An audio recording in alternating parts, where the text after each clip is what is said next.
আজকে একটি সুন্দর বিষয় নিয়ে আপনাদের সাথে আলোচনা করব।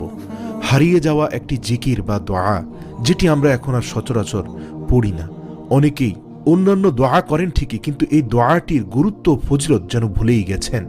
আল্লাহু আকবার। অথচ রাসূলুল্লাহ সাল্লাল্লাহু আলাইহি ওয়াসাল্লাম বলেছেন, যে ব্যক্তি সবসময় আল্লাহ তাআলার এই গুণবাচক নাম নিয়মিত পাঠ করবে, ওই ব্যক্তি আল্লাহর পক্ষ থেকে ধন দৌলত লাভ করবে। সুবহানাল্লাহ। এটি আল্লাহর রাসূল সাল্লাল্লাহু আলাইহি ওয়াসাল্লামের ওয়াদা, আর তার ওয়াদা সর্বসত্য ওয়াদা। তার ওয়াদা আল্লাহর ওয়াদা। তিনি আরো বলেন, যে ব্যক্তি আল্লাহ তাআলার এই গুণবাচক নামটি নিয়মিত পাঠ করবে, আল্লাহ তাআলা ওই আমলকারীর দুনিয়া ও পরকালের সব কাজকর্ম সুন্দর ও সুষ্ঠুভাবে সম্পন্ন করে দিবেন। সুবহানাল্লাহ। তিনি আরো বলেন, যে ব্যক্তি আল্লাহ তাআলার এই গুণবাচক নাম নিয়মিত পাঠ করবে, আল্লাহ তাআলা ওই ব্যক্তির সব কাজের ভালো ফলাফল দান করবেন। সুবহানাল্লাহ। প্রিয় দর্শক মণ্ডলী, আমরা হয়তো আল্লাহ রাব্বুল আলামিনের গুণবাচক সেই খাস নামটি এখনো জানি না। রাসূলুল্লাহ সাল্লাল্লাহু আলাইহি ওয়াসাল্লাম বলেছেন, তোমরা নিয়মিত বেশি বেশি ইয়া যাল জালালি ওয়াল ইকরাম পাঠ করো। রাসূল সাল্লাল্লাহু আলাইহি ওয়াসাল্লাম নিজেই বলেছেন, তোমরা আল্লাহর এই বিশেষ গুণবাচক নামটি পাঠ করো, যেটি হচ্ছে ইয়া যাল জালালি ওয়াল ইকরাম।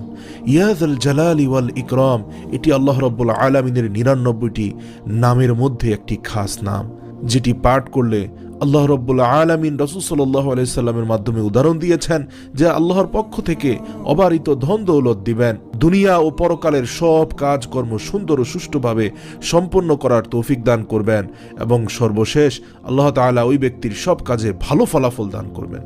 প্রিয় দর্শক, ইয়া যুল জালালি ওয়াল ইকরাম, আল্লাহ পাকের এই খাস নামের অর্থ হচ্ছে সমস্ত সৃষ্টি জগতের অধিপতি, যিনি সৃষ্টিকুল থেকে ভয় পাওয়ার হকদার ও একমাত্র প্রশংসার যোগ্য, মহত্ব, বড়ত্ব এবং দয়া ও ইহসানের অধিকারী। আল্লাহু আকবার। সমস্ত জগতের অধিপতি আল্লাহ রাব্বুল আলামিনের এই আধিপত্যর যে স্বীকৃতি, এই স্বীকৃতিটা আমরা দিব এই নামের জিকিরের মাধ্যমে। ইয়া যুল জালালি ওয়াল ইকরাম। আল্লাহু আকবার। প্রিয় দর্শক, আমরা বেশি বেশি এই তাসবিহটি পড়ব। এটি মূলত আল্লাহ তাআলা 99টি নামেরই একটি। এই নাম বেশি বেশি পড়তে বলার সুপ্ত রহস্য ফুটে ওঠে এর অর্থের দিকে গভীরভাবে খেয়াল করলে। জালাল শব্দটি সৌন্দর্য, পরিপূর্ণতা এবং বড়ত্ব, মহত্বের অর্থ বহন করে, আর ইকরাম শব্দের মধ্যে উদাহরণ হস্তে দান, বদান্যতার অর্থ রয়েছে। সুতরাং এই নামে আল্লাহর স্মরণ করার অর্থ হচ্ছে একাধারে আপনি আল্লাহর প্রশংসা ও গুণকীর্তন করছেন, আবার পাশাপাশি তার প্রার্থনাও করছেন। সুবহানাল্লাহ। নবী করিম সাল্লাল্লাহু আলাইহি ওয়াসাল্লাম যা বেশি বেশি করতে বলেছেন। আপনার কি তা কম পড়া হয়? উত্তর না হলে এখনই শুরু করুন। ইয়া যাল জালালি ওয়াল ইকরাম অর্থ হে বড়ত্ব, শ্রেষ্ঠত্ব এবং সম্মান ও বদান্যতার অধিকারী, পুরো বিশ্বজাহানের অধিপতি। এই দোয়াটি পড়ার পরে আপনি আল্লাহর দরবারে হাত তুলে মুনাজাত করুন, দোয়া করুন। আল্লাহ তাআলা আপনার নেক আশা পূরণ করে দিবেন ইনশাআল্লাহ। দোয়াটি পড়ার নিয়ম হলো, প্রত্যেক ফরজ নামাজের পর 11 বার করে আপনি এই ইয়া যাল জালালি ওয়াল ইকরাম পড়বেন।